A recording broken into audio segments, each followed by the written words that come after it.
გამარჯობა, დღეს სირბლის პოდკასტის მესამე ეპიზოდია. დღეს ვიმყოფებით Coworking Space Network-ში, რომელმაც დღეს გვიმასპინძლა. დიდი მადლობა მათ ასეთი ლამაზი გარემოსთვის.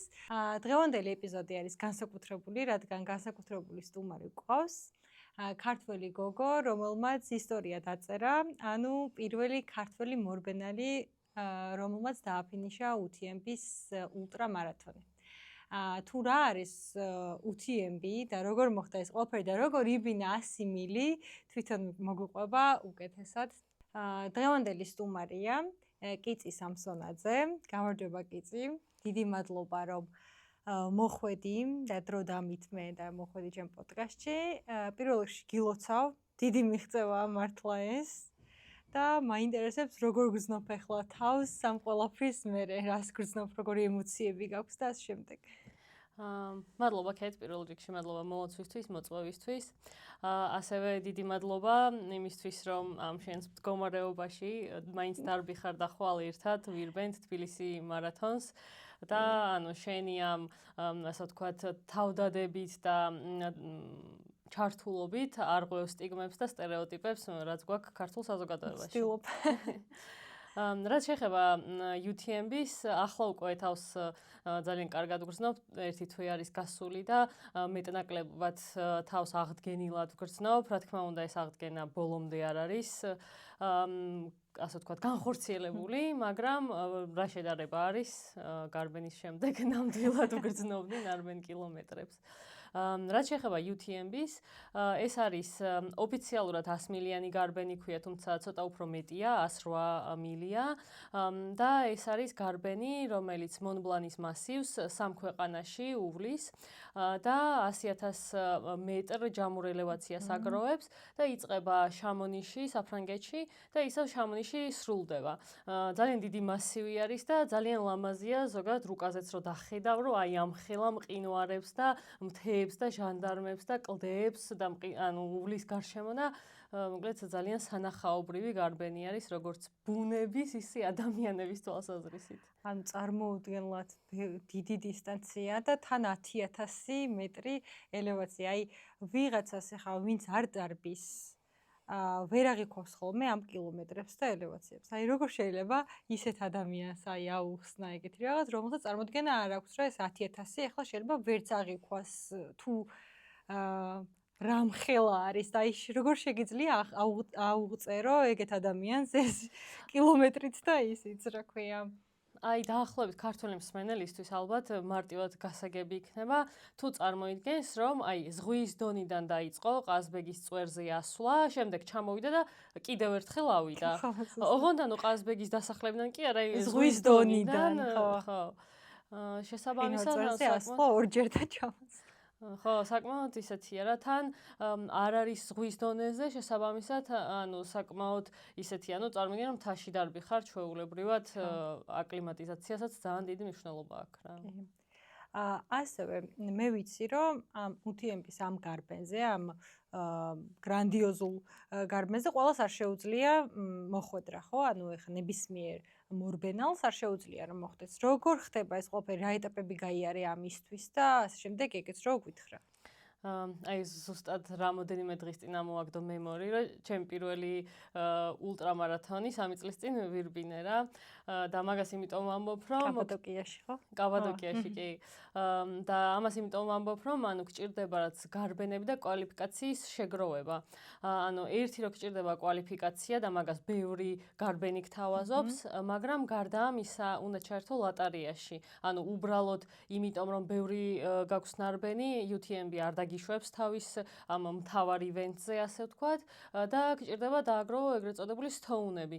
სტოუნებს გთავაზობს მხოლოდ UTMB-ის სპეციფიური გარბენები, რომელსაც ანუ თავისი ორგანიზებით აკეთებენ და ეს სტოუნი, ანუ ქვა ქართულად ნიშნავს ბილეთს, ხო? კი, ბილეთი არის, ანუ ლოტარიის ბილეთი. ლოტარიაში, კი. და რაც უფრო მეტი ბილეთი გაქვს, რაც უფრო მეტი სტოუნი გაქვს, მით უფრო მეტი შანსი გაქვს, რომ ამოხვიდე ამ ლოტარიაში.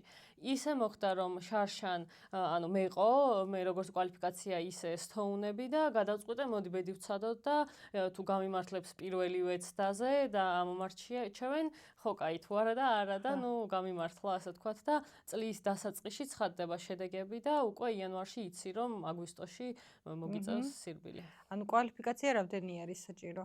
100 კილომეტრი უნდა გქონდეს ნარბენი ერთიან, ანუ რამოდენიმე. 100 უნდა გქონდეს კვალიფიკაცია, ხო? არა, 100 მილის კვალიფიკაცია. ამისთვის დარბი ხარ 100 კილომეტრს, ოღონდ ამ 100 კილომეტრს თავისი, ანუ ამაღლებაც უნდა გქონდეს შესაბამისი, ყველა 100 კილომეტრიანს არ აქვს. ხო, 100 მაილერის კვალიფაიერი ყველა არ არის. ეგ რომ მითხარი მე რო გავიგე, არ ვიცოდი ეგ სტოუნები მეც მაქვს, მაგრამ თურმე ეწურება ვადა. კი, 3 წლიანია. ხო, და მე მგონი მალე ამოგვეწურება. მე და კიტი ერთად ვიყავით მოცარტზე, ზალცბურგში, ბევრჯერ ვახსენე მე მგონი უკვე პოდკასტში, მე ვირბინე 81 კილომეტრი, სადღაც ეგრე იყო და კიტი მირბინა 110, ხო. 110 მოუწია. მაგიდან დავაგროვეთ სტოუნები. ანუ მაგ სტოუნები მარტო ეგ სტოუნები ქონდა, ხო? კი, მარტო ეგ სტოუნები მქონდა და იმიტომ რომ რაღაც საკმაო ელევაცია ქონდა მაგ გარბენს, იყო კვალიფიკაცია 100 მილის. აი, ხო, ეგ არ მქონდა, მე 100 მქონდა. ხო, შენ შეგიძლია UTM-ის CCC-ზე წახვიდე მაგალითად რა. 100 კილომეტრიანი გარბენი. მან გჭირდება ლოტარია CCC-ზე რო წახვიდე. მანდას ლოტარია? ანუ ნებისმიერი გარბენზე მან ლოტარია 50 კილომეტრიანებიც ხო? თუ სწორად მახსოვს კი. ანუ ძალიან CCC-ზე სხვათა შორის პირველი ქართველი იყო ეგეც, ხო? ნიკო ყურაშვილი, მოვიწოთ აუცილებლად. მასაც მოვაყოლინებთ თუ როგორ გაართვა თავი. კი, ძალიან. ანუ ორი ქართველი იყო რეალურად, რომელმაც ორივემ დააფინიშა. ეხლა ცოტა ხანი მინდა რაც უკან წავიდეთ და ყველა სტუმარს ვეკითხები თუ როგორ დაიწყო მისთვის სირბილი. ან და შენთვის როგორ დაიწყო? ძალიან მაინტერესებს. მოკლედ სისტემატიური სირბილი ალბათ კორონას დროს დაიწყო. როდესაც ან ყველაფერი დაიკეტა და ერთადერთი შეგეძლო ან ველოსიპედით სიარული ან სირბილი და დავიწყე ნუ ჯერ სახლის გარშემო აი რაღაც შენი უბნის გარშემო ასე ვთქვათ რომ დარბი ხარ 5 კილომეტრს 6 კილომეტრს და ძირთად ანუ გზაზე რა და შემდეგ აღმოვაჩინეს ბილიკები, რომ აი მთაში სირბილიც მოსულა თურმე და ტრეილზე სირბილი და მე მოდი აბა ცოტა მანძილი გავზარდოთ, აბა მოდი პირველი 20 კილომეტრი, აბა მოდი პირველი 30 და ასე შემდეგ რა და მასე ანუ კვლევაში ასე ვთქვათ თურმე ისიც შესაძლებელია ესეც და ასე შემდეგ ვზრდიდი მანძილებს და როგორც წეგან მოგახსენე 3 წლის წინ ვირბნეთ პირველი ულტრა, რომელიც იყო 65 კილომეტრი და იყო თურქეთში, კაბადოკიაში, ასევე ულამაზესი გარბენი არის და ვთვლი რომ საქართველოდან ვისაც აინტერესებს ტრეილ რანინგი, ერთ-ერთი მარტივად მისასვლელი, ერთ-ერთი ყველაზე ხელმისაწვდომია, ესე ვთქვათ, უცხოეთშიც გზავრობთ, ან ულამაზია. მანქანის წახვალ road trip-ი მეგობრებთან ერთად, აი მართლა ძალიან კარგი მოგზაურობა იყო იმ ტრეილ მარათონს თავი რო დავანებოთ. ხო და თურქეთში იყო პირველი 65 კილომეტრი და ანუ არც ვიცოდი 50-ის მერე რა ხდებოდა რა ანუ ის რო არიცი შენ სხეული რას იზავს მენტალურად რას იზავ და ასე შემდეგ ძალიან უცხო ტერიტორიაა რა რო გონია რომ აი რაღაცა საჩამოიქცევა და ამის მერე აი რა იქნება და თურმე არც არაფერი რა არც იმის მერე არც 100-ზე არც 100-ის მერე და თურმე 100 მილზეც ოკეია და გამოცდილებას რო დააგროვებ იმის იქითაც სავარაუდოდ ძალიან საინტერესო იქნება. ანუ ეხლა შენ არის 180 კილომეტრის მერე რა ხდება ხო? კი, ანუ აი მერე რა ხდება. სხვათა შორის დღეს არის ამერიკაში მამოტის 200 მილიანი გარბენი. 200 მილიანი? კი, და ჯეფ პელეტიერი დარბის და ან ძალიან ლამაზი გარბენი არის ეგეც.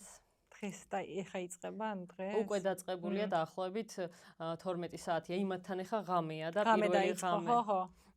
დილით დაიწყო და ეხლა პირველი ღამე უწევს ჩვენ ხო ამერიკაშია და დროის სხვაობა არის დიდი. სხვათა შორის ამერიკულ და ევროპულ გარბენებს შორის ძალიან დიდი განსხვავებაა. ანუ ევროპული გარბენები ბევრად უფრო ორგანიზებულია, ბევრად უფრო აი aid station-ებზე არის დამოკიდებული რა და შენი crew ასე ვთქვათ ვერ შემოვა ყველა სადგურზე, ყველანაირ დახმარებას ვერ გაგიწევს. ბევრგან ფეისერი არ შეიძლება რომ ყავდეს. ანუ ფეისერი არის ადამიანი, რომელიც მოყვება რაღაც მანძილზე და მეგობარია ასე ვთქვათ, გეხმარება რა უხეშად ვთქვათ, შენთან და დარბის რა რაღაც მონაკვეთებს. ხო და ამერიკულ გარბენებზე განსხვავებული სიტუაცია და ატმოსფერო არის და როგორც წესი თავისი მინივენებით დაყვებიან, station-ან station-ზე გადადიან, მეგობრები, ოჯახის წევრები გამხნევებენ, ფეისერები ყავს და ანუ ლოგისტიკა ზუსტად მაგაში მდგომარეობს, რომ ანუ მოგამარაგონ ყველაფერი. უფრო თავისუფლებაა მაგ ხრივ ამერიკა. თავისუფლებაა და თან ანუ შენიანები არიან და დაგხვდებიან და იციან რომ რაღაცა პიცა გიყვარს და რაღაც კარტოფილი არა და ანუ ის როსუის აქვს ხოლმე მაკდონალდი რომ მოაქვს ხოლმე და ფრის რო იდეს ხოლმე ვესტებში. ხო და ძალიან განსხვავებულია და ორივე ძალიან საინტერესოა. კარგი, დავუბრუნდეთ ისევ ჩვენ გრანდიოზულ გარბენს UTMB-ს და მაინტერესებს 180 კილომეტრისთვის და 10000 ელევაცია აწევისთვის როგორ ემზადებოდი? რამე სპეციალური პროგრამა გქონდა თუ აი როგორ ვარჯიშობდი ამ ყველაფრისთვის მაინტერესებს. შეიძლება არ ვიცი, შეიძლება იცი, მაგრამ მყავდა მწვრთნელი, რომელიც გამოჩნდა არსაიდან თავისი ინიციატივითა და სურვილით და ძალიან მადლიერი ვარ ამ ადამიანის, კლოდი, რომელიც ცხოვრობს თელავში თავის ოჯახთან ერთად და სამხრეთ აფრიკელია წარმოშობით. შემიდგინა პროგრამა და ჩემი რაღაც კომენტარებიდან და გეგმებიდან გამომდინარე არედაქტირებდა მას, თუმცა ანუ თავიდან ბოლომდე მომზადების პროცესის ბლოკებად დაყოფა, ცალკე ვარჯიშებად ჩაშლა, ინტენსივობის განსაზღვრა და ასე შემდეგ იყო მასზე და ეს ძალიან დიდი სტრესის მოხსნა იყო სინამდვილეში, იმის გათვალისწინებით, რომ ორ პროექტზე ვმუშაობდი და ძალიან დიდი დატვირთვა მქონდა სამსახურში, კიდევ ამის ანუ გათვლები აღარ მიწევდა და ეს ბუღალტერია შეტანილი არ მქონდა. დროის დაზოგვითაც რა მაგარია. კი, და თან ანუ დამატებით რისერჩის და რაღაცების გაკეთება არ მიწევდა, თვითონ რაღაც მასალებსაც მახმარდა, რაღაც გამოცდილებასაც მიზიარებდა, ძალიან საინტერესო პროცესი იყო, მოკლედ და თამამად შემიძლია გავუწიო კლოდს რეკომენდაცია, იმიტომ რომ ანუ ყოველთვის აქვს 1-2 სლოტი წელიწადის სხვადასხვა დროს, რომ დაიმატოს მოსწავლეები და ანუ მართლა ძალიან შედეგიანი იყო ეს მომზადების პროცესი. ანუ ესე ყავს რეალურად მოსწავლეები და ამზადებს. კი, ანუ მწვრთნელია, სერტიფიცირებული მწვრთნელია და ხო, ეხა ვერ გავიხსენებ რა სერტიფიკატის აბრევიატურას და მნიშვნელობებს, მაგრამ კი, ნამდვილად დიდი ცოდნა და გამოცდილება აქვს, კი.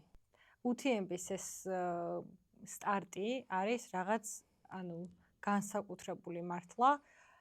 რო დაიწყო, მე და გუგა უყურებდით დიდ ეკრანზე ჩავთეთ სტარტი და ლაივში უყურებდით აი ამ ყველაფერს და მართლა აი მეტირებოდა, იმდენად ემოციური იყო და აქედან რო უყურებდი.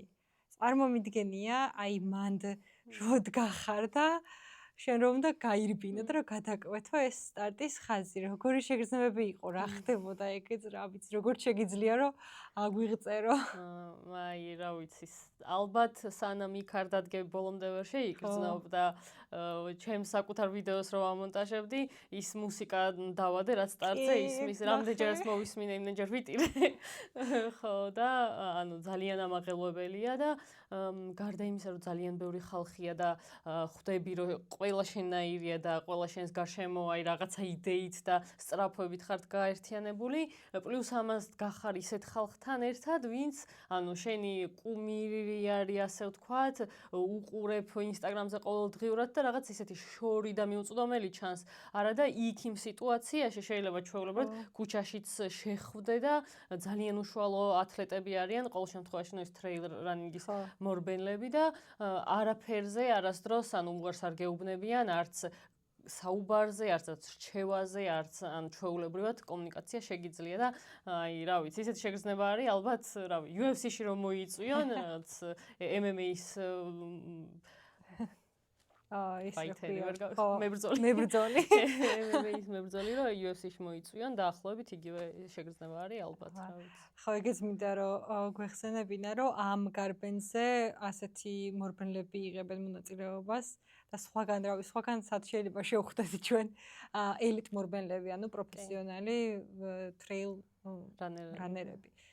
ხოდა ძალიან მაგარი ეგ ფოტოები რომ ნახე შენი, გავგიშდი და კიდევ ვიდეოში ვნახულობდი, რომ ეს ხალხი რომ ანუ იმდენივე ხალხი იყო მაყურებელი, ნულზე ვამბობ, რამდენიც მე მგონი მონაწილე იყო, ხო? იმიტომ რომ აი ესე ჩაყოლებაზე მთლიანად შამონიში იყო ეს ხალხი გამოსული სახლებიდან, კაფეებიდან, მე მგონი უფრო მაგისტრის მეტი მოდიოდნენ. გულშემატკივარი იყო ვიდრე მონაწილე, იმიტომ რომ ეს ანუ სტარტის ხაზი ჩანს და იმის მერე კიდე არ ჩანს და ძალიან თავდაპირველად რაც სოფლებს გადიხარ იქვე და იმის მერეც კიდევ ბევრ ფრანგულ სოფელს გადიხარ, სანამ ანუ საზღვარზე გადახვალ და იტალიამდე მიხვალ, კიდე ბევრს გაივლი და იქაც ძალიან ბევრი ხალხი დგას ხოლმე. სპეციალურად მაგისტრის გამოდიან, რომ დაგვხვდნენ და იმას. და ისეთი სიტუაციაც არის, რომ ანუ ბილიქს მიყვები, რომელიც ვიღაცა სახლთან გადის რა და ყველა მიცის რომ აი ჩემს სახლთან ეს ივენთი გამოივლის და ყველა გამოდის თან პარასკევს საღამოს იწყება და ანუ აი ფრანგებს მეტი რა უნდა ღვინო იქ რაღაც ბარბეკიუ ყველი და თან განან გიყვირიან და რაღაცა ზარები უჭირავთ და ანუ აი რა ვიცი სასწაულია რა. სანამ ეგ იქნება ალბათ საერთოდ არც დაიღლები და არაფერი ემოციებით შეიძლება დაიღალო ალბათ ისეთი კი ანუ ადრენალინი და ეს სიხარული და აღფრთოვანება ანუ სასწაულებს შვება რა. მაგიტომ ძალიან ბევრი იწყებს ძალიან სწრაფად რა. და როგორც კი ეს გაივლის სადღაც მე-15 კილომეტრის მერე უკვე დაღლილი. კი, აღმართი იწყება, აი პირველი 10 კილომეტრი ესეთია სწორია შედარებით და მე-15 კილომეტრზე და ძალიან თუ ჩააჭირე, მერე ხვდები რომ მაგრამ ისეთი ემოციურია მაგ მომენტში როგორ შეიძლება რომ ნელა გაიარო და ხო, არა, ნელა არც ვერც ხო, ანუ და ემოციები ძალიან იმას გამოგფიტავს ალბათ თავიდანვე, მაგრამ ღირს ვფიქრობ. კი. რამდენ საათში შეწელი და დაფარე ეს დისტანცია? მოკლედ 41 საათზე მეტი დამჭირდა. ხო. ანუ წარმოუდგენელია. კი, ანუ იმას ბევრად მეტი ვიდრე ვარაუდობდი ოპტიმისტურადაც, პესიმისტურადაც და ცოტა ის მაგ რამდენს ვარაუდობდი ესე? 15 ხომ? 35-დან 38-მდე მინდოდა რა, აი იქიდან გამომდინარე როგორ ვიგრძნობდი თავს და აი ძალიან ჩამრჩა ის რომ კი, მაგრამ ისეთი ამინდი იყო. კი, ნამდვილად, ან პირველი ღამე, პირველ ღამეს გიწევს ორი უღელტეხილის გადავლა, რომელიც 2500 მეტრზე ადის და თოვდა, ანუ ჩვეულებრივად ქარი და თოვლი იყო.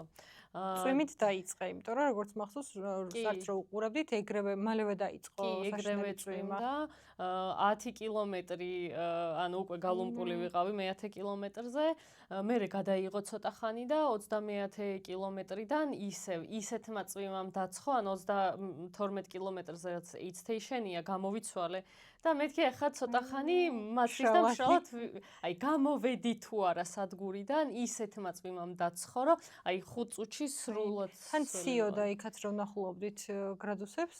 კი, ანუ თოვდა და ეგ იმას ნიშნავს რომ 0 მაინც იყო, ხო და შესაბამისად ჩემი გამოუცდელობით კიდევ დრაიბეგების წაღება არ მიყვარს რა და ვესტი მაინც იმდენად წყალგამტარი არ არის რომ ასეთ წვიმას და იმას გაუძლოს.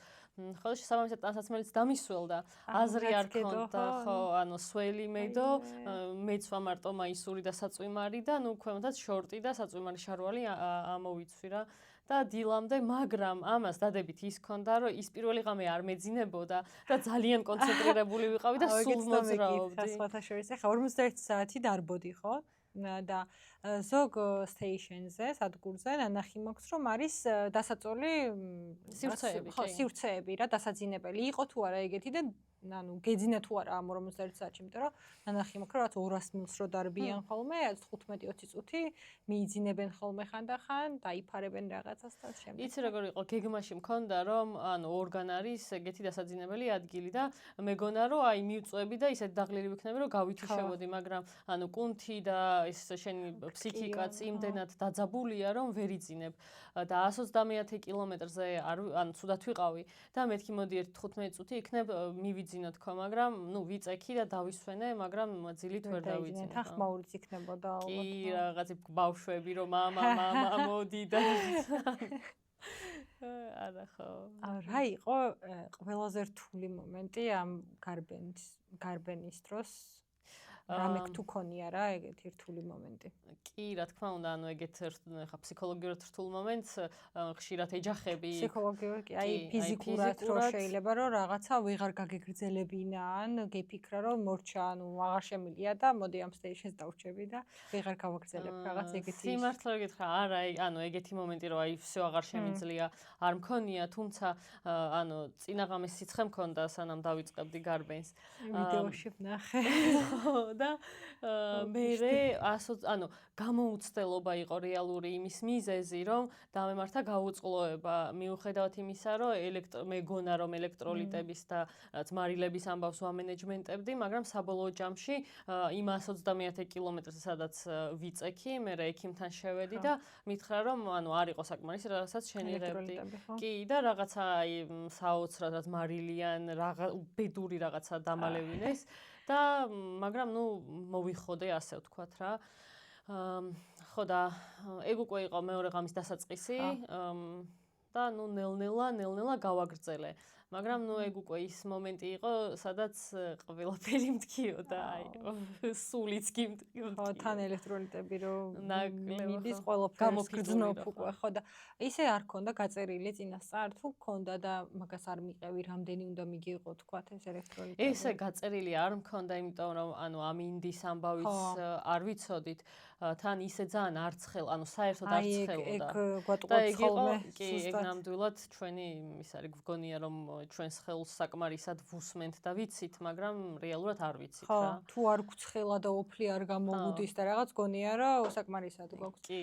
საერთოდ მოცარტიც რო ვიყავით, ესეთი ამინდი დაგვემთხვა, ანუ არ გადაუღია წვიმას, ანუ მთელი სიბირი წვიმდა და მგონი სადაც მიდიხარ, იქ ეგეთი ამინდია.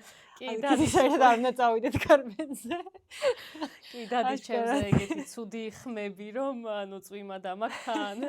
ანუ აშკარად მაშინაც ეგეთი იყო, აქაც დაიწყო თუ არა და ეგრევე წვიმა რო დაიწყო, ანუ თან გარბენამდე არ იყო, ანუ ისისი რო დაიწყო, ეგეთი წვიმა თავიდანვე არ იყო, მე თქვენი სტარტი რო მოუახლოვ და მე დაიწყო ეგეთი. ხო, მაგრამ ნუ დღის განმავლობაში არ უწვიმია და რეალურად ნალექიანი პირველი ღამე იყო, ხო და შესაბამისად ხა მთლად ეგეთი უბედურიც არ ვარ. მაგრამ ხვალ თბილისი მარათონზე წვიმა წერია. აი, ეგ უნდა მეთქვა. ხვალაც და ხვალ თან ის ხარ, პეისმეიკერი ხარ. თბილისის მარათონზე საერთოდ ეს მე დაიდება თბილისის მარათონი რომ მორჩება. ხშირად აქვთ ჰალუცინაციები სირბილის დროს. მე არ მქონია. მაგრამ მომისმენია რომ ქონიათ ეგეთი რაღაცები, თან ალბათ უფრო ღამე იქნება ეს. და ხარ ქონია ეგეთი გამოცდილება. პირველ ღამეს არა ნამდვილად, იმიტომ რომ იმდენად კონცენტრირებული და გაყინული ვიყავი, რომ ანუ საერთოდ იმის იქით ან tunnel visions რო ეძახიან რა, ეს ვიწროთ რო ხედავ შენ წინ მხოლოდ აი დაახლოებით ეგეთი რაღაც იყო და მეორე ღამეს აი ჰალუცინაციები ქვია კი პრინციპში, მაგრამ აი ისეთი არ იყო რომ რაღაც ვებხმა გადმომირბინა თუ რაღაცა, მაგრამ უფრო ასოციაციური იყო. მირაჟე თუ რაღაც რო ქვია, ხო, აი რაღაც უფრო ეგეთი, აი უფრო რაც ქვაროდევს და რაღაცა გონია რა, აი მაგალითად ერთ ქვა ის რა ქვია, სანამ მივუახლოვდებოდი, მეგონა რომ წამოწოლილი იყო ფოტოგრაფი, ღამე იყო და მეთქი რატომ არ უღებს ჩემ წინ მიმავალ ქავს ტყუილად რატო წევს და ის ფლეში რატო არ ანათებს თქო და რომ მივედი ქვა აღმოჩნდა. ერთი რაღაც ხის მორი იდო და ის ყავისფერი ძაღლი მეგონა და მეთქი პატრონის გარეში აქ რა უნდა ამ ძაღლს და წავიყვანო თან შუა ტყეში ხარ რა თან ის ღამეა და მე აღმოჩნდა რომ რაღაც ის არის ხიარი და ანუ ესეთი რაღაც პატარ-პატარა ჰალუცინაციები კიდე თეთრი მწვანეში იყო რაღაცნაირი ლამაზი ქვა და ზემოდან ანუ მეგონა რომ გვირილების რაღაც გვირგვინი იდო და მეთქი ვა წავიღებ ფინიშზე როგორ გაასწორებს ყვავილები ჩემს აი ეგეთი რაღაცეები ხო რა მე ანუ ეხა მე გამახსენდა ეგ ყველაფერი მე გავიაზრე რომ ვა ეგ ხო ჰალუცინაციაა ეგ უნდა მეკითხე იმ მომენტში ალბათ ვერ ხვდებოდი შეგეშინდება რომ ანუ როგორია რაღაც და რომ მიდიხარ და ეგ არ გხდება, ვაიმე რაღაც მაშინ ვერ იაზრებ, ასოციაციურია, ხო და აი რაც ქვებზე და ხეებზე, ბავშვობაში რომ რაღაცას რო უყურებ რა, იატაკს ან რაღაცა, ხო და რაღაცებს ან ღრუბლებს რო უყურებ და რაც ფორმებთან გიჩნდება ასოციაცია და რაღაცნაირად სასიამოვნო იყო, იცი, აი ეს იმდენად გათავისუფლდა შენი გონება, რომ აი ეს ფანტაზიის უნარი მიეცა სრულად რა და ძალიან სასიამოვნო იყო, იმიტომ რომ ანუ აი დღევანდელობაშიაც სუსქროლვაში ვართ, მანქანას ვატარებთ ვღიზიანდებით საცობში და აი რეალურად აი ეს ოცნების და ასოციაციის და წარმოსახვების მომენტი გამქრალია რა და ფაქტობრივად რაც ბავშვობაში დაბრუნება იყო. მე ალბათ კოშმარებს იმიტომ რომ მე ეგეთი ის მაქვს, რომ აი აქაც მოცარტეს რო დავბოდით, თელი სირბილი ფიქრობდი, აი ოღონდ მარტო არ აღმოუჩნდეთ თქო რა, ამ თელი სირბილის დროს თქო და მაინდა-მაინც ღამე აღმოუჩნდი დღეში მარტო. ნუ სულ რამდენიმე წუთი იყო, ალბათ 4 ან 5 წუთი ვიყავე. იმ მომენტში მარტო, მაგრამ ისე შემეშინდა, მეთქი ხარ მე არ მომელანდოს და რაღაც და ზუსტად მაგაზე ვფიქრობ, რომ მარტო ვარ და ვაიმე მეშინე და უცებ რაღაც ესეთი ხმა მესმის რა და ანუ უკვე მგონია რომ მელონდება რაღაც, იმიტომ რომ ძალიან შემეშინდა, რომ გეშინია და იმ დროს რომ ტაში გესმის და თურმე ვიღაც ორგანიზატორი კოლგით დგას და დაშვიგას, good job მეუნება.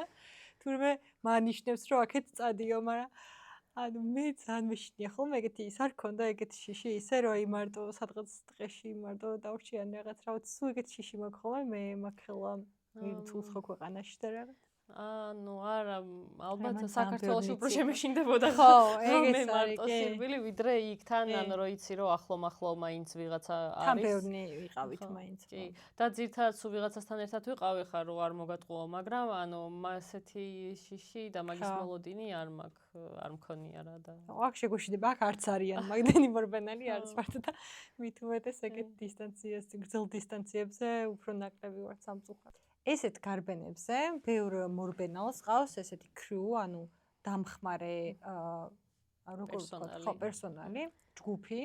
ან ჯგუფით შეიძლება და შეიძლება ერთიც იყოს და სამიც და ხუთიც, ხო? მე ვიცი რომ ყავდა შენ ესეთი კრიუ და რამდენად მნიშვნელოვანია და ვინ ყავდა და რაღაცები რომ მოგვიყვე. ვიდეოშიც ნახავენ შემდეგ შენს ვიდეოში, მაგრამ ეხლა რომ მოგვიყვე.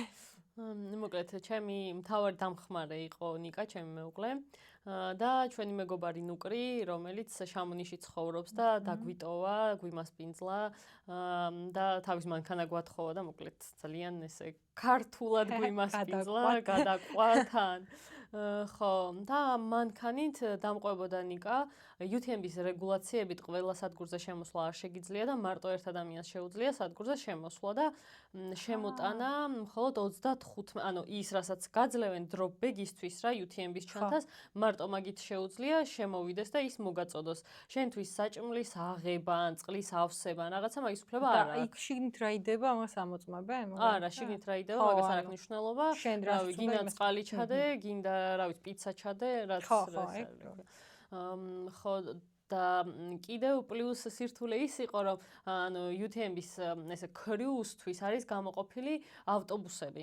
ამ ავტობუსს ჯავშნი და ეს კრიუ დაყვება ამ ავტობუსით, მაგრამ წარმოგიდგენ რამხელა დისკომფორტია კრიუსთვისაც და შენთვისაც, რომ დროში დაემთხვეთ. აი, უნდა მეთქვა, ხო, იქნებ სხვა დროში მოდიხარ შენ. ხო, ძალიან ბევრი ავტობუსი და ხშირად მიდიმოდიან, მაგრამ აი წარმოგიდგენ მთელი მარშრუტი შენთან ერთად უნდა გაიაროს, ორი ღამე არ უნდა ეძინოს რა, თუ ესეთი რაღაც საშუალო დონის მორბენალი ხარ და მეორე ღამესაც ათევ, ძალიან დისკომფორტია და ამიტომ ანუ დავდივდით მანქანით, მაგრამ ამ მანქანებს არ უშვებდნენ რა, ანუ სადგურებთან ახლოს. ნუ მოკლედ, ნუკრის იქაურობის ცოდნით, იმიტომ რომ ყველა ხე, ტყე, ბუჩქი ყველაფერი იცის და ნუ იცოდა საიდან შეიძლება და გაძრომა, გამოძრომა და შედარებით ახლოს მისვლა. ნუკრი რო არა, ანუ ძალიან ბევრგან გაწვალდებოდა რა ნიკა. კი, ნამდვილად და ნუ მოკლედ რაღაც და იქაც მხოლოდ ერთი უნდა შემოსულიყო, ანუ ორიც არ შეიძლება რომ შემოვიდეს და აბა რომ ნახულობდი რაღაც ვიდეოებს, ნუ ეს ალბათ ელიტ მორბენლებისთვის რაღაც ოჯახით რო შედიოდნენ და კი, ნუ ეგ ელიტებისთვის სანამ ეს რა ქვია, არავინ არ არის, მარტოები არიან და ბევრნი შემოდიან იმათ თავისი production team-იც, ანუ კამერები. დენი ყავს ხოლმე რომ რავი, ერთი ოპერატორი ყავს, ერთი წყლის მომწოდებელი, მეორე აჭმევს. თან ფაქტობრივად არ ჩერდებიან, ანუ რო შედიან პიტ-სტოპი მივიქარი რა, რაღაც რამდენიმე წუთი გამოიცვალა, ბოთლები შეიცვალა და ანუ ფეხზე რო დგანდეს რო თან რო ჭამენ და ფეხზე სხვა რო უცვლის და რავი თვას რომ მეხუთე უარცხნის და ასე შემდეგ რა. ხო და ცოტა სხვანაირია და ჩვეულებრივი მოყვარული მოკვდავებისთვის სხვანაირად არის სხვა სისტემა არის. ხო, პრინციპში, ანუ ეგ ასე ვთქვათ, fair არის, ანუ სამართლიანია, იმიტომ რომ შენ რომ მოდიხარ, ვისაც არავინ არ მოყვება და აქ უცებ რაღაც ჩემი მხარდამჭერი გუნდი 5 კაცი რიგში რო ჩადგეს, შენი ჩაგრები და ან ყველას უნდა ყავდეს მაშინ თავისი support-ქრი, ან ანუ რაღაცა რეგულაციები უნდა იყოს და პრინციპში ნიკოლოს არ ყავდა ვნახე ვიდეო და უყურებდა დღეს და ნიკოლოსი მარტო იყო. კი, ნიკოლოსი მარაგად გაართვა მაინც. კი, და მათ დროპბეგიც არ ქონიათ 100 კილომეტრზე წარმოიდგინე დროპბეგიც არ იყო. იქ რო დაეტოვებინა არ შეეძლო ეგეთი რამე? საათ? ანუ ეგ სტეიშენზე რო დაეტოვებინა დროპბეგი, ნუ არა უშავს რო არ ყავს, მაგრამ ხო შეიძლება დატოვო. დროპბეგი არის, არ ქონდა. ჩვენთანაც ანუ კრუზ გარეშე მაგიტომ არის კიდე UTMB-ის რთული. ხო, არა, კრუზ გარეშე იმიტომ არის UTMB რთული, რომ დროპბეგი გაქვს მხოლოდ ერთგან. კორმაიერში, რომელიც არის 82 კილომეტრზე, ანუ მან ტოვებ ერთ ადგილას და წარმოიდგინე, ანუ ღამეს რო გადაათევ კი კარგია, რომ დილას დაგხვდეს, მაგრამ ძალიან ცოტა არის რა. ანუ 180 კილომეტრში ერთი დროპბეგი. 80 კილომეტრზე, რომელიც რეალურად რაც უფრო გვიან არის, ანუ რაც უფრო მეტი კილომეტრია გასული, მით უფრო გჭირდება რა, ეგ დროპბეგი გამოცვლა, რაც ფეხზე გამოცვლა რაღაცა, ანუ ფეხსაცმელმა რო გატკინოს და ანუ დაგიწყლულოს, მაგის მენეჯმენტი, რაც უფრო გვიან არის, მით უფრო რთულია რა. და არ ვიცი. და ნუ კრურო შემოვიდეს ალკე რეგისტრაცია ან რაღაც სჭირდება? ანუ ზოგადად არ არის მიღებული ესე რომ მანქანით გამოყვეს რა. არა, მაგალითად ავტობუსით და ჩინო შემოვიდეს ფიზიკურად და ასე შემდეგ, უეჭველი გჭირდება რომ დარეგისტრირდე კრუდ, ხო? კი. კი. და ჯავშნი მოკლედ ამ ავტობუსის ადგილს, ბილეთს და ანუ რომ მიდიხარ ასე ვთქვათ, მისცემ ამ ბილეთს და წაგიყვანე. ძალიან დიდი ლოჯისტიკაა, მოკლედ კრუზ. ანუ მორბენანი რო ხარ ცალკე და კრუზ რო ყავ, ისა კრუზ რო ხარ, ცალკე ის გჭირდება მან რო დაგეგმო ყველაფერი. კი, რაღაც მხრივ, ანუ ნიკასთვის ეგეც, ანუ თავისი ასე ვთქვათ, მენეჯმენტ სკილები ძალიან დასჭირდა, იმიტომ რომ ანუ გათვალო, სად მიხვიდე, როდის გაემგზავრო, ისეთი რა ძალიან მნიშვნელოვანია. და როგორ ნახულობდა ტრეკერით, რაც თვითონ UTMB-ს აქვს იმ ტრეკერით? UTMB-ს ძალიან კარგი იყო მე მგონი, კარგად აპდეიტდებოდა მე მგონი. კი, Live Trails იყენებს თვითონ UTMB და Garmin-საც აქვს Live Tracker-ი, ეგეც ანუ ძალიან ეფექტური, ეგ შენს საათს უყურებს რეალურ დროში რა. ეგეც გქონდათ? იმათ არა, ანუ მე არა, შენ ხო, ანუ შენ და ნიკა ეგრე. კი, მასე ვკომუნიცირებდით, ასე ვთქვათ, იმიტომ რომ რაღაც მონაკვეთში UTMB-ის საიტი ჩაწვა. და შედიოდა ხო, ანუ ამდენი ხალხი რო უყურებდა, ჩაწვა და ანუ აღარ ანუ აპდეიტი აღარ ჩნდებოდა რა. ხო და მოკლედ. აი, წარმოიდგინე, რომ ეხლა გადიოდე ახლიდან ამ ყველაფერს, აი მომზადებას გულისხმობ ალბათ უფრო. აი ამ გამოცდილებით და ცოდნით რას შეცვლიდი მაგალითად? ან მომზადება, ან უშუალოდ პროცესი სირბილის, რომელიც გინდა. მოკლედ მორბენლებს ძალიან გვეზარება ხოლმე ძალისმიერი ვარჯიშები და ჯიმში სიარული. ანუ ბევრად უფრო მონდომებით ძალისმიერ ვარჯიშებს მივაქცევდი ყურადღებას. და თვითონ იმ გარბენის მსვლელობისას, ანუ დრაიბეგებს აწი ყოველთვის ყველგან წავიღებ, ჩემი ბედი რო ვიცი. გარდა ამისა, ეს ელექტროლიტების თემას უფრო მეტად მივაქცევდი ყურადღებას, იმიტომ რომ გაუწყლოება იწვევს მერე ანუ კუჭნაწლავის პრობლემებს, ვეღარ ჭამ, შესდეგად ენერგიაც არ გაქვს და ანუ ყველაფერი ძალიან ანუ ერთმანეთზე არის გადაბმული და მაგ მხრივ დიდად ბევრად მეტ ყურადღებას მივაქცევდი რა. ხო და ძალისმიერი ვარჯიშები კიდე ამდენ დაღმართზე გეთიშება კუნთები და მე ყველა დატვირთვა სახსრებზე და მყესებზე გადადის და ეგ ძალიან ცუდია და შესაძლოა. ძალიან გეხმარება, ძალიან მნიშვნელოვანია თუნდაც სკვათები. ანუ ეგ ყველაზე კარგია. აღმართისთვისაც და დაღმართისთვისაც. აი დაღმართი უფრო კლავს ვიდრე აღმართი რა. დაღმართი ბევრად უფრო დიდი დატვირთვა არის, იმიტომ რომ დარტყმითი ძალა ბევრად უფრო დიდი მოდის კუნთებზეც და ანუ ყველა სისტემაზე რა. იცი რა მაინტერესებს, რამდენად დიდ როლს თამაშობს მენტალური ძალა უშუალოდ სირბილის პროცესში, აი ამდენ ხანს რო დარბი ხარ. ფიზიკური გავიგეთ და მენტალური ძალა ამ დროს რა თამაშობს. ჩემი აზრით, ბევრად უფრო დიდი როლი ენიჭება მენტალურ ანუ მზაობას, ვიდრე ფიზიკურს რა, იმიტომ რომ შეიძლება იცი რომ რაღაცები გეტკინება, იცი რომ მტკივნეული იქნება, მაგრამ თუ მენტალურად მზად არ ხარ, ეგ აიტანო, ან ყურადღება გადაიტანო, ან შენში მონახო შინაგანი მოტივები იმისთვის, რომ ეგ დააფინიშო, ვერ გაივლი ამ გზას რა.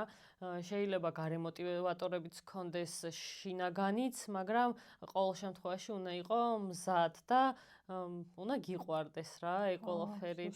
თორე ანუ თუ არ გიყვარს, რაც არ უნდა ძლიერი იყო, რა ვიცი, რატო ვაკეთებ საერთოდ ამას რა? ან გიყვარს, ან სირბილეს მაგას ვამბობ რა, რაღაც ჩუალედი არ აქვს რა. ან გიყვარს, ან მოკლედ ჩენი არ არის და ანუ არ შეგიყვარდება. აი რაღაცა შუაში რო იყო რა, ხო, კაი, რავი. აი ესე არ გიქნები სირბილზე, რაღაც ესე მგონია. ხო, აი, ხო, ულტრა რანინგი ეგრე არის, ხო, თორე ხა ნახევარ მარათონს და რაღაცა ეგეც ხო, ეგეს გაირბენ, ხო, ანუ ეგ არ არის. ჩემთვის ეგ არ არის სირბილის სიყვარული რა, ანუ აი თუ შეგიძლია გადააკლდე 100 კილომეტრს, აი ეგ არის სირბილის სიყვარული. აი რო იტანჯები სირბილის დროს და აი რავი, ყველაფერს ცუც უკეთებ საკუთარ თავს და მე რომ მაინც ყოფილი ხარ, ამით აი ეგ არის სიყვარული მგონია.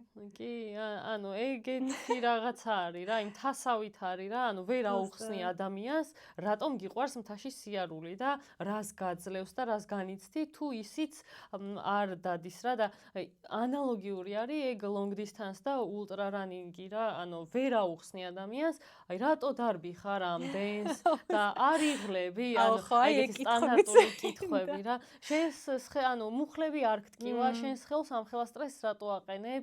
აი მუხლები რო გაგიცვდება და აი რაღაც ეგეთი სტერეოტიპული კითხვები, ანუ ადამიანს რომელსაც ცოდნა არ აქვს და არ განუცდია რაღაც მსგავსი, ვერასდროს ვერ აუხსნი რა და ძალიან დიდხანს ფიქრობდი, ანუ სირბილი რატომ, ანუ ესე რატომ მიზიდავს, რატომ მიყვარს რა, იმიტომ რომ მკითხა ერთხელ ძალიან ესეთ ჩემთვის ავტორიტეტულმა ადამიანმა, რატო დარბი ხარო რა და ანუ არ მქონდა პასუხი, რატო დავრბი ვარ, აი რა ვიცი, არ ვიცი ესეთი კითხვა.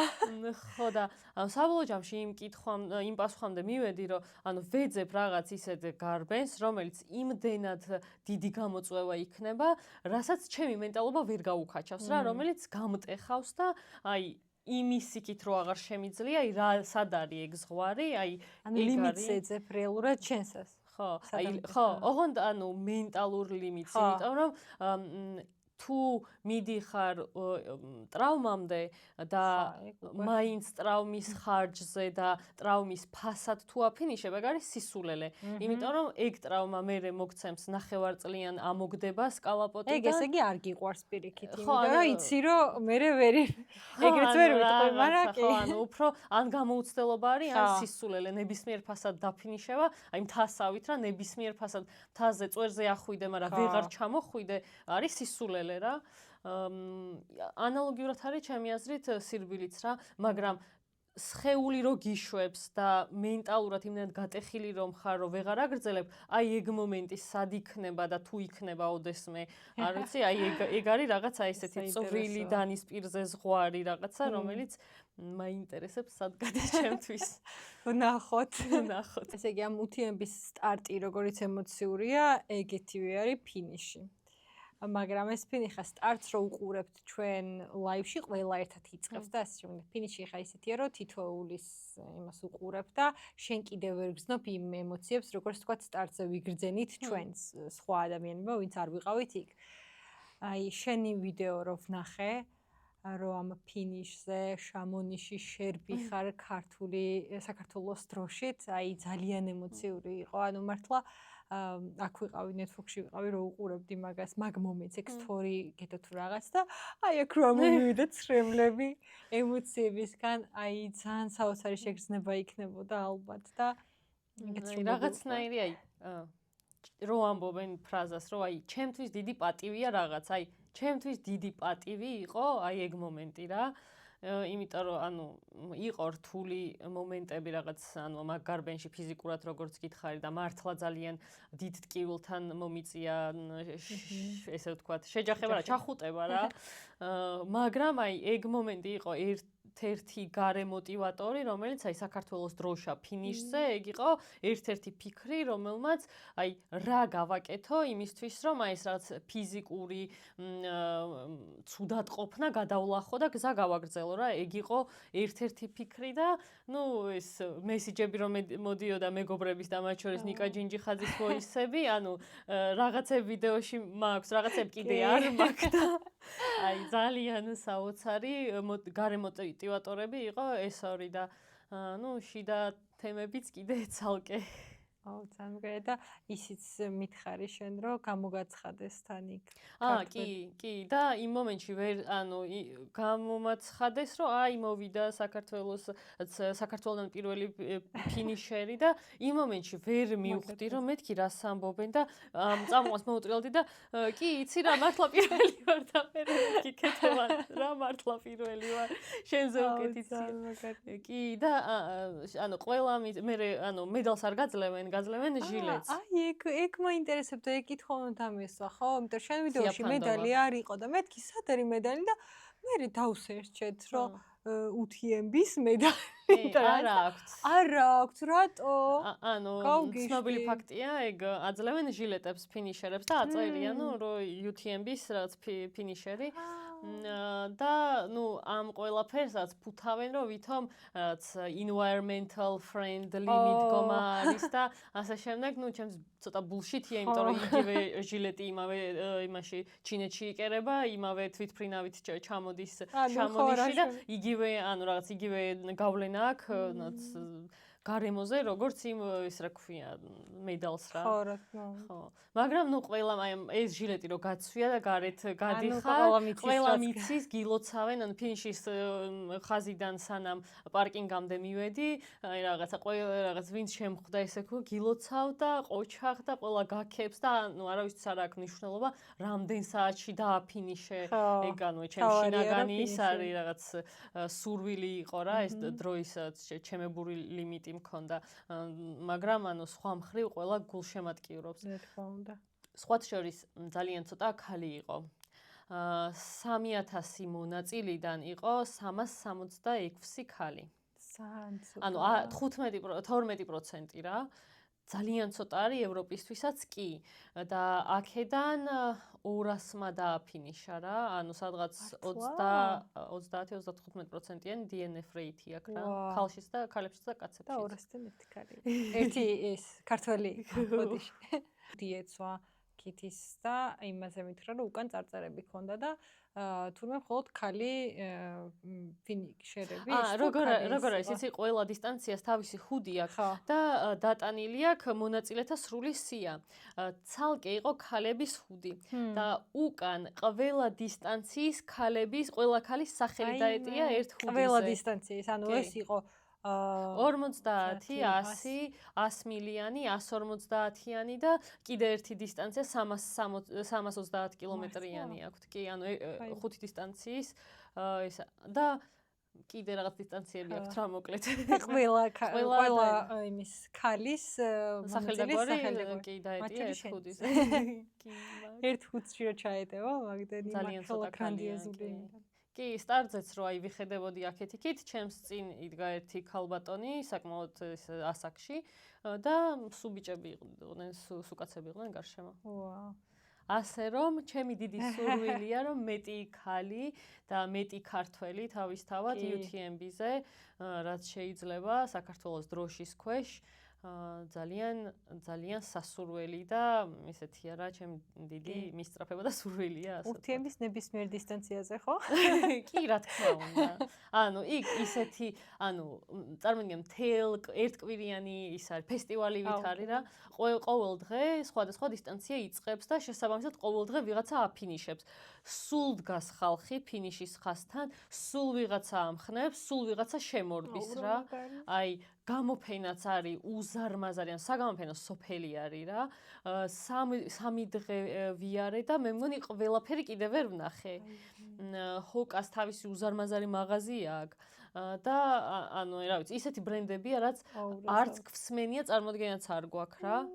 და სხვათა შორის ძალიან საინტერესოა, იმიტომ რომ ბევრი რაღაცის ცდა შეგიძლია, ბევრი ახალი ბრენდის აღმოჩენა და არა მარტო ეს ტრენდული რაღაცა ჰოკა, ინჯი და რაც იცი რა სალომონი, რაც უკვე იცი და იცი რა.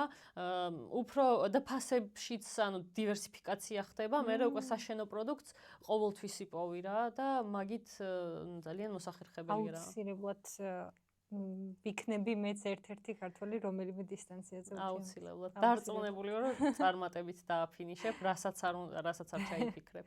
იმედია. როგორ ფიქრობ, როგორ განვითარდება trail running-ი ზოგადად საქართველოში და საერთოდ განვითარდება თუ არა? რას ფიქრობ ამაზე? ზოგადად ბოლო წლების დინამიკას, რასაც ვაკვირდებით, საქართველოშიც და ზოგადად მსოფლიოში ბუმი არის trail running-ის. რაც ძალიან კარგია, ტექნოლოგიურადაც ვითარდება, აღჭურვილობა, ფეხსაცმელით და რაც საინტერესოა რეალურად. ამ ყოველთვის თვალის დევნებაც, ისეთია რა, დამკვირვებლის როლშიც ყოფნაც ისეთია საინტერესო. საქართველოს რაც შეეხება, იდეალური ქვეყანა გვაქვს იმისთვის, რომ ნებისმიერი trail running-ის გარბენისთვის მოემზადო. მთაში გინდა ქვიანი, კლდოვანი, თან ქალაქიდან ძალიან ახლოს რო არის ყველაფერი რა. ნებისმიერი ზედაპირი, ნებისმიერი სირთულის ტრეილი, თბილისთანაც და ზოგადად საქართველოს ხა ნებისმიერ წერტილში მიხვალ ერთ დღეში, ხო? სადაც არ უნდა გინდოდეს. სვანეთი არის, ყაზბეგი არის, ელევაცია, აკლიმატიზაცია, ყველაფრის საშუალებას იძლევა რა ქვეყანა და არ ვიცი, მაგ შესაძლებლობის არ გამოყენება ცოტა სირცხვილია. ზუსტად. და ეს სვანეთი იყო რაღაც იდეალური მართლა მაგის დასაწყებად რა. კი, ნამდვილად. იცი რა არის, მონაწილე არ უყავს იმედენი ქართველი. ძალიან ცოტა ქართველი trail runner-ი არის. კი და მაგიტომაც რაღაც ჩემი YouTube პატარა არხი და რაღაც იშვიათად დადებული ვიდეოები ზუსტად მაგ რჩევებს და მაგას ისახავს მიზნად, რომ საშიში არ არის ის რომ რაღაცა ასფალტიდან ნაბიჯი გადადგა და ტყეში გაირბინო, გრუნტზე გადახვიდე რა, არ არის ისეთი რაღაცა, ისეთი სტრესი არ არის და იმდენად რაღაც არ ვიცი, რის უნდა გეშინოდეს. კი, გონიათ რომ ვერ შეძლებენ ხოლმე თუ იქიდან გადავლენ ეგრევე ტრეილი, რაღაც ისეთი წარმოუდგენიათ ყველას. ხო და თემაც ეგ არის, რომ ასფალტზე რომ დარბი ხარ, პერფორმანსი ნებისმიერი რაღაც ჩვეულებრივი city მარათონელი city runner-ი თავის ცდილობს რომ სწრაფად ირბინოს რა და ტრეილიც ზუსტად მაგაზია რა, having fun რა, გართობაზია და არა რაღაცა ჩაჭერაზე ყოველთვის რა. იმიტომ რომ მოყვარული მორბენლისთვის, მთავარიაც მეგობრები გაირჩინო მაგ აქტივობის გარშემო, რაღაც მენტალურ ჯანმრთელობაზეც იზრუნო, ფიზიკურ ჯანმრთელობაზეც და რაღაც დრო კარგად გაატარო. ძალიან მნიშვნელოვანია. ჰალუცინაციები გამოიწვია. ხო.